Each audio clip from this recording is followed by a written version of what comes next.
Hello, hello, hello. This is Richard with the Classic Gamers Guild, Rich Kale here on YouTube, Rich Gen X elsewhere, and it is time to return to Victorian London as the great detective Sherlock Holmes goes against Jack the Ripper.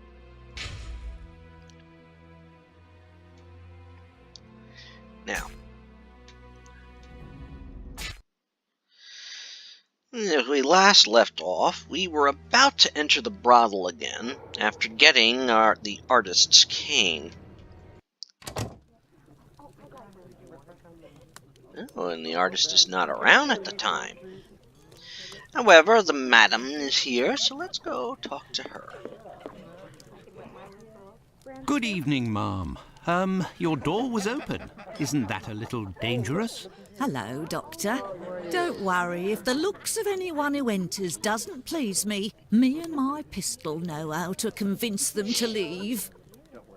Oh, well, that's good to know. Do you happen to know Annie Chapman, the poor woman who was killed 3 days ago? Dark Annie?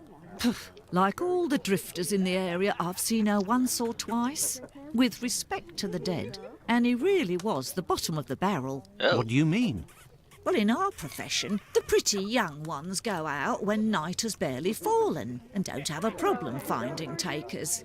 But poor girls like Annie or Polly Nichols, who aren't as tender and are often sick, sometimes trudge around for a whole night in the cold and the rain before landing a client. And that doesn't help their appearances either. They don't have much choice about paying for a bed for a few hours, a glass of gin or a hot meal. How terribly sad. That's the price of survival in Whitechapel, my angel. One of my girls knew Annie for some time. They bought some jewellery on the black market, I think. Jewellery? How could Annie Chapman have possibly afforded jewellery? Luxuries for a woman are always relative to her condition, Doctor. As a matter of fact, it was real cheap junk. Annie got 3 assorted brass rings, I think. It's been said I have a memory for jewellery. Oh my. No. Let's ask about Lucy then. How is Lucy keeping? She's doing well, Doctor, but believe me, it won't last. Rare are the girls who can build a future in our profession. Indeed.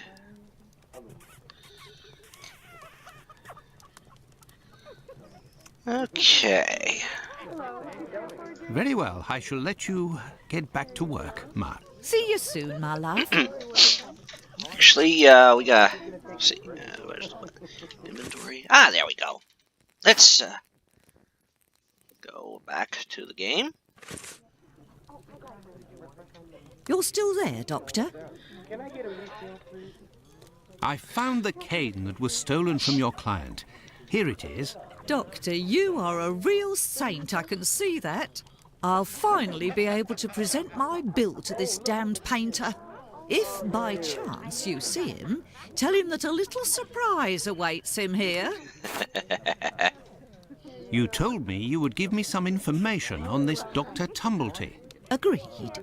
He's a Canadian or an American. He parades from time to time through the neighbourhood in a 50-guinea suit and acts like a doctor. But for business, he isn't worth it. This damn Yankee hates women. The few times that he was approached by the girls, he spit on them, all the while hurling insults.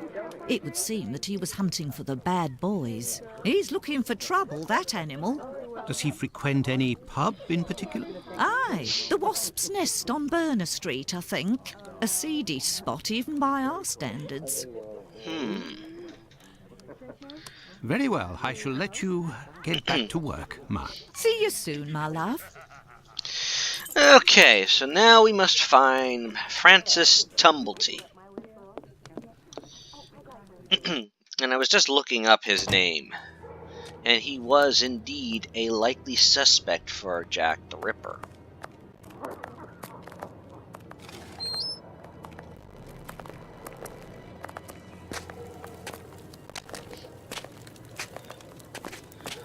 Okay, so let's try and look at the map here.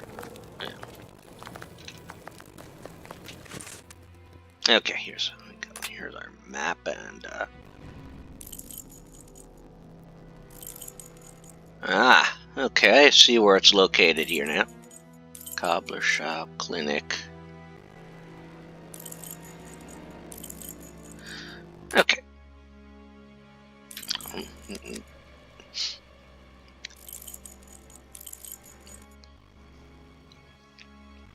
Okay.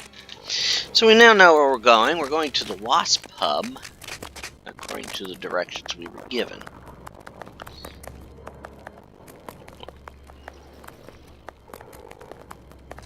Not all the lights are lit.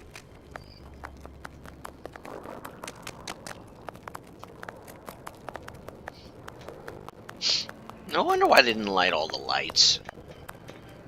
That's the guy who was supposed to do so was not necessarily in the best of shape to do so. Ah, there it is, Wasp's Nest.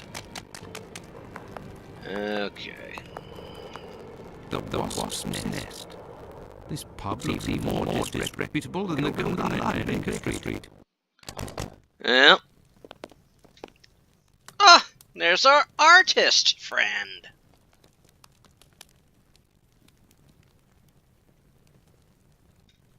Well, and using friend is a very loose term to use, but...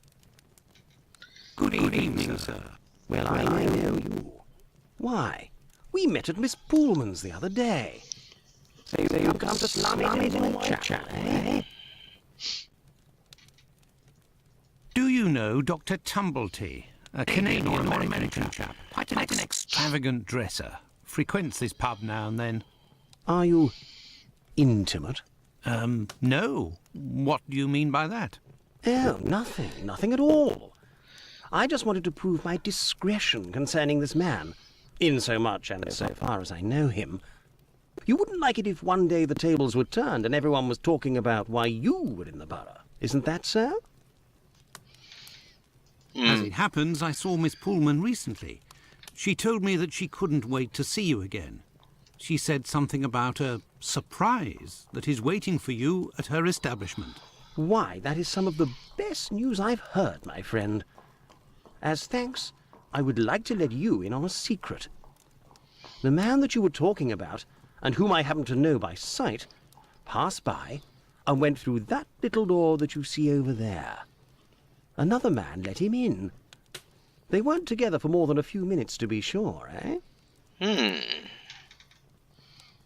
Well, I will continue my search. Ah, love. But what is this person trying to imply? This matter is beyond me. Yes, it is, Watson. So let's, Hey, you can't go in there. It's private. Got it? Oh. Okay. Well, let's talk to the Greetings, bartender. my good man. Could I have a pint?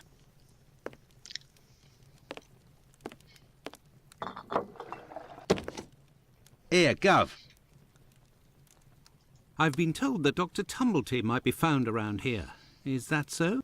I don't do a roll call of all the drunkards here. I've got my hands full just making sure I get their money. Oh. Don't people pay when they order? Nah, look at that little scribbler there. Completely dead drunk. Tonight's tally is about as long as his arm. If he skips out, I'll be in for a guinea almost.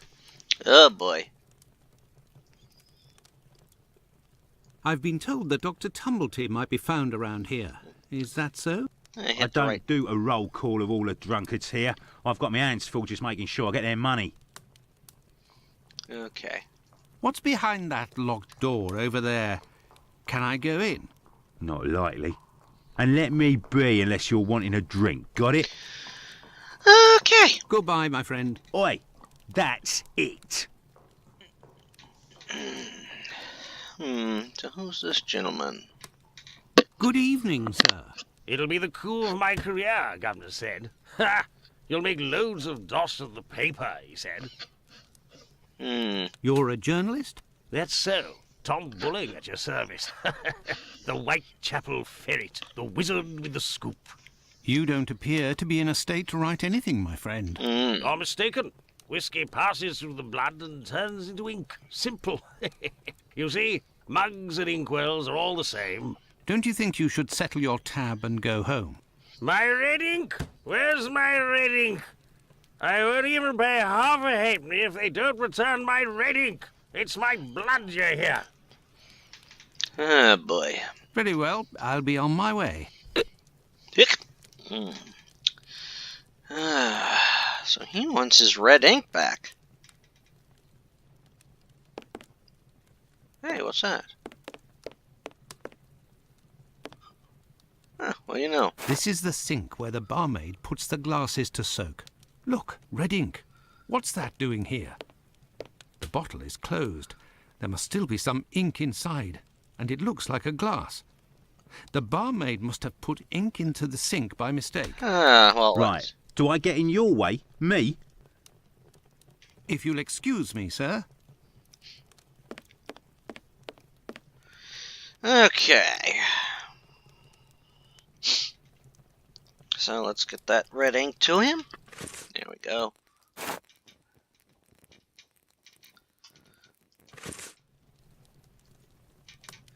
You're the best. The boss told me. My red ink. Where's she be? Here's your red ink. I found your red ink, my friend. You should settle up and head home. Thank you, my friend. Thank you. The spring-heeled phantom will be revived. Spring-heeled phantom. What are you talking about, Jack? Of course. Legendary figure in, I think, British lore. Spring-heeled Jack. I guess it was referring to Jack the Ripper at some time.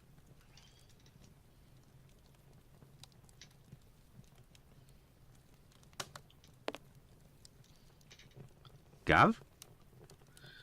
Here you go. It's on the journalist, my friend. I owe you one. The next one is on me. What'll it be? Okay. Nothing, thanks. But I may need your help.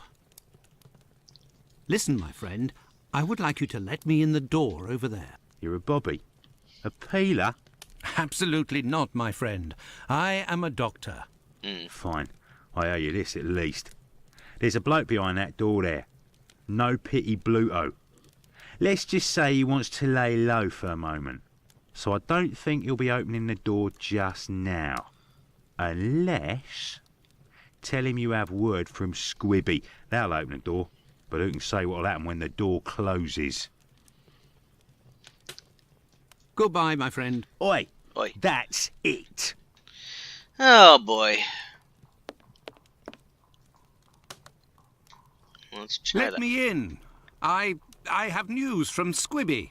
But stay calm. And who are you?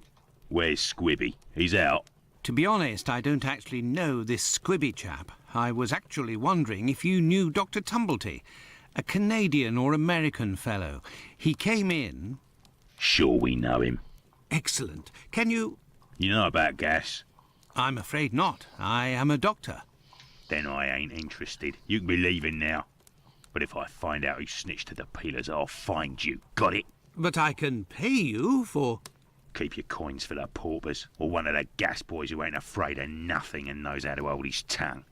You bring him to me, I'll meet with you. Okay. Yeah, he's a nice guy. Alright.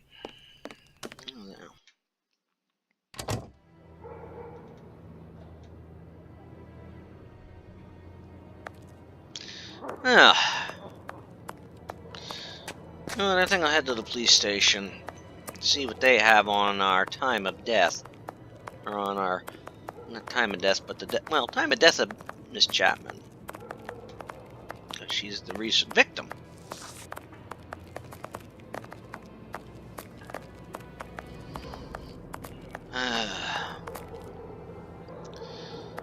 Still think it's a pretty area. Probably didn't look that nice back then, though. Well, sky. Good evening. I hope I'm not disturbing you. Not at all, Doctor. This man, Mr. Richardson, is a witness to the horrid affair at 29 Hanbury Street, the murder of Annie Chapman. We are discussing the relevance of his testimony. Really? Interesting. You're probably not in a position to discuss it with me, but I would like to know more about what you call the relevance of this young man's testimony. Oh, there's no secrecy. It's simply that the testimony given by Mr. Richardson doesn't match the time of death given by the coroner, Dr. Phillips. What was the time of death, according to him? Before 4:30 in the morning. My conclusions were the same. Were there any other conflicting testimonies? Well, 2 other witnesses summoned at the preliminary inquest gave testimony, but in these cases too, the times don't match. Do you remember what it was they said? I didn't question them myself. A colleague of mine took down their statements on paper, but on deciding they were of little use, he tore them up and threw them in the bin. There's no point in being bogged down with useless paperwork. Oh, boy. I will take my leave, Humphreys. Goodbye, Doctor. He tore up the report.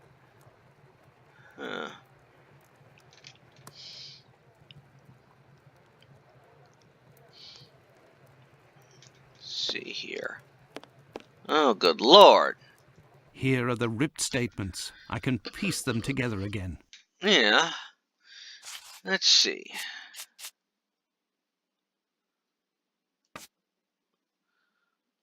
Oh, this is going to be a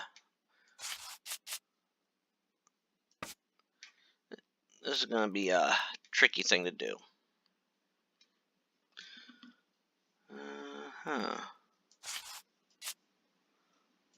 Let's see.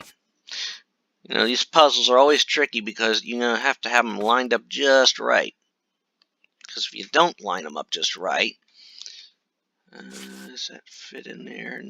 Oh yeah, that fits. No. No. This is going to be tricky, isn't it? Because you got to put them together in the right order to make any... Oh, here's another one. Test. Okay, so this is going to be right here. Testimony of Elong. Okay. So now we have the first parts. All right. Does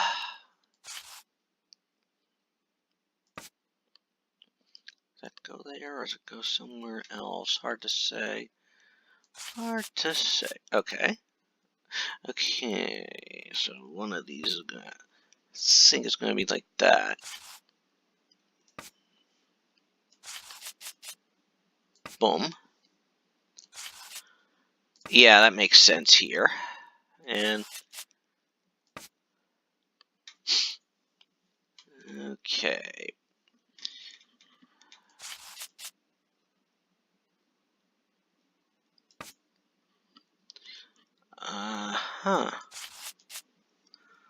The working class. Okay, that fits there.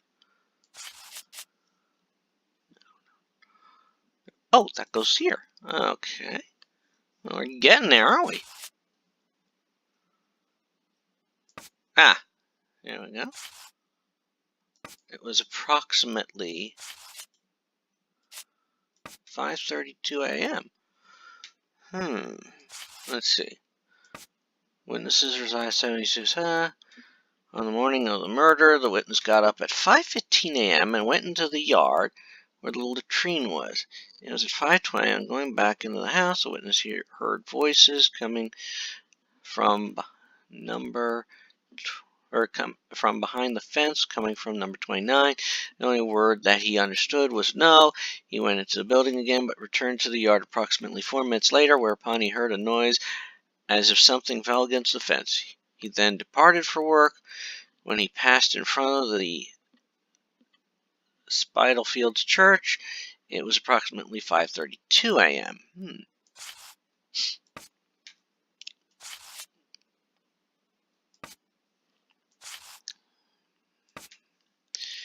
And, There, all done. Holmes couldn't have done better himself. see, on the morning of the murder, 32 Church Street at approximately 5 a.m. to She was passing down Hanbury Street at about 5:30. Oh, look at this. Man seen with the victim is described by the witness as follows: at least 40, height a little taller than the woman with whom he was discussing, approximately 5 feet 3 inches, clothing, brown deerstalker hat, dark coat, doubt on this point, general appearance of the working class, markings, dark hair and mustache, dark face, looks like a foreigner.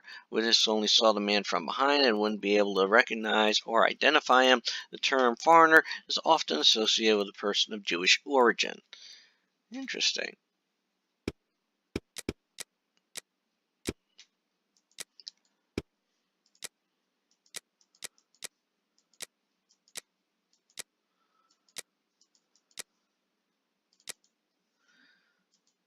Okay. And there's the temp of Kadash, the other one. Okay.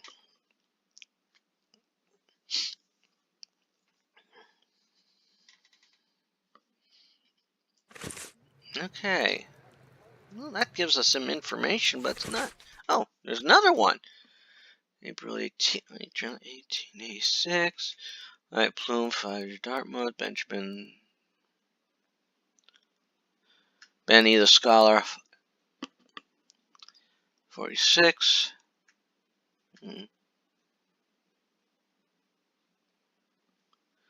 Interesting, interesting, interesting.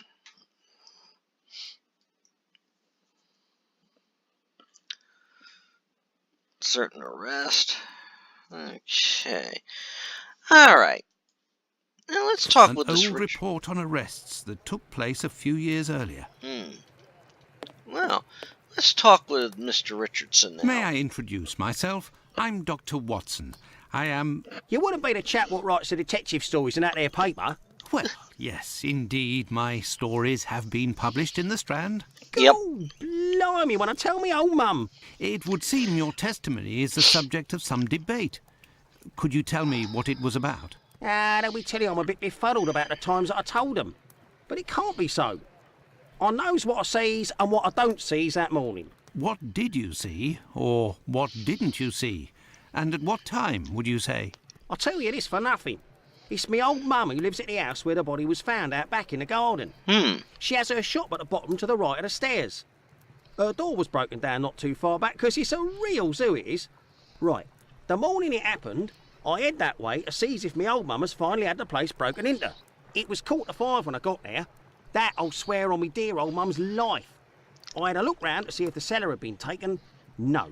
I had a little sit down on the stairs by the courtyard, 'cause me shoes were causing me no end of pain, and I had a cut and all.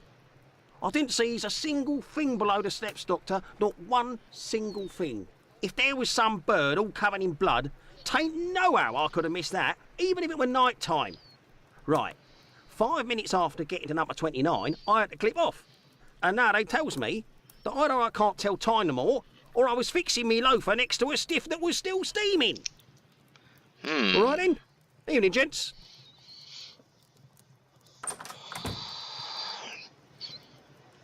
Interesting. Yes, Doctor? By the way, have you heard of a Dr. Tumblety? No. Is it important? Yes. Well, no, maybe. Actually, I don't know. I have heard about this man, his frequent nocturnal outings and bizarre behaviour. What does this chap look like, Doctor? And where can we find him? I will take my leave, Humphreys. Goodbye, Doctor. Need the description of Tumblety. Well, I know somebody who has.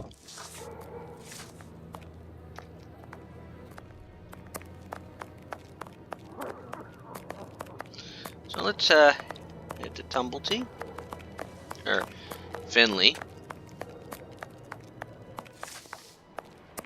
Ah, there's Finley. There is a strong smell of gas. It seems to be coming from the abandoned building. Good. Good Finley. evening, Finley. How are you? Oh, good evening, Doctor. So. And you? Well, It smells of gas here. You might say, Doctor, without wanting to speak ill of the force, I have to wonder if the police are up to something. What do you mean? Well, I was outside yesterday evening when the light went out at my place, and a gas smell came from the abandoned building across from my place. And a minute later, the police arrived and were snooping all around like it was them who hit the gas before arriving. Have things sorted themselves out with your strange tenant? Don't talk about it, Doctor. That man is truly bizarre. He goes to the most sordid locations once night falls. 3 days ago, my wife told me she saw him come in with blood-stained clothes and a fearsome look. Oh my. Interesting. What does he look like, and how old is he? Oh, he's my age, give or take, so the other side of 50. He's always dressed in a striking manner, with an American hat. He's big, close to 5'11", I'd say. He has a strange voice, not just his accent, see, his voice. Very well. Goodbye for now, Finley. Goodbye, Doctor. Now then, let's go to the police station. Yes, now that we have a description.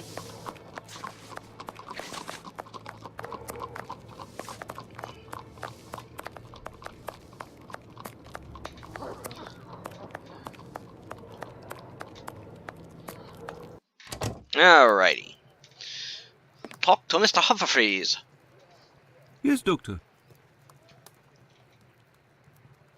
So, how far along are the investigations into these two recent murders? Everyone around here believes both crimes were committed by the same man. But as for the Hanbury Street and Bucks Row crimes, nobody has heard or seen a thing. The last I heard was that he was staying at Finley's place, the man who was looking for me a few days ago. It would greatly assist us if you could ask Finley what your strange associate looks like. We could then see if the description matches any witness accounts. Tumblety is a man around 5'11", about 55 years old, extravagantly dressed and with a rather distinctive voice. He boards at Finley's. You should know where that is, as the police were there only yesterday. Their arrival coincided with a strange gas leak. Ah, yes, I know where you mean. Indeed, there was an odd affair with the gas. It was rather unsettling. We were searching for a well-known scoundrel who was ratted out by Squibby, the chap we followed and saved from the pack a few days ago. This thug, no pity Bluto, must have been in the abandoned building in question. But there was no sign of him when we arrived. Furthermore, an inspector said that, given the smell, the thingamabob that supplies gas to the building was probably damaged. So we took no risks and were called away somewhere else. Interesting. I will take my leave, Humphreys. Goodbye, Doctor. Well, it would seem that I have all the information I need for my investigation. Anyway, this fellow Bluto at the Wasp's Nest is rather shady and doesn't look like he'll want to cooperate. I'd be better off returning to Baker Street. Holmes will certainly know what to do. And besides, I am worn out. Yeah, indeed. So, I'm going to return to Baker Street.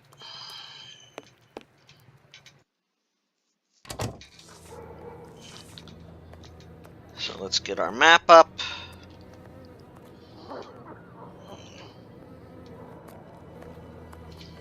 Yeah, now, close to it. Alright. Let's go back to Baker Street. Home sweet home. There we are, Holmes. I've told you in great detail everything that happened last night. Excellent work, Watson. We shall now be prepared to answer a few questions about the horrible murder in Hanbury Street. Do you think we are now in a position to find out the identity of the murderer of these two women?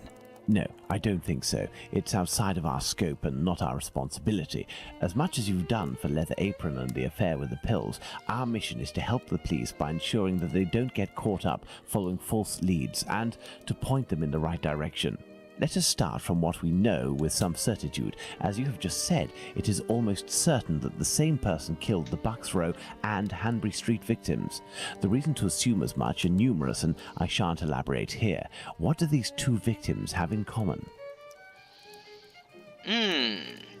Now, let's might as well get through this here. Well, they were both ladies of the evening. It's true, these two women were in the same profession, but... Indeed, Watson. These two women were both prostitutes. That is of vital importance, Watson. My memory from your examination of the scene is rather hazy. Didn't you say something about the killer's frame of mind? I was talking about the victim's possessions that were placed on the ground and the rings missing from Annie Chapman's finger. This killer is a cunning predator, comes from a rather humble background, and shows steely self-control in carrying out the murders. Something is puzzling me, Holmes. Richardson's testimony contradicts the time of death given by Dr. Phillips, which also matches my own, 4:30 a.m. And yes, we shall confirm that, Watson, and attempt to determine the precise time of death. In order to do that, we will need to place everyone involved on a timeline. Only after that will we be able to place the knife symbolizing our killer. Ah. Let's look at our timeline, Watson. Well, we will do that in a few moments.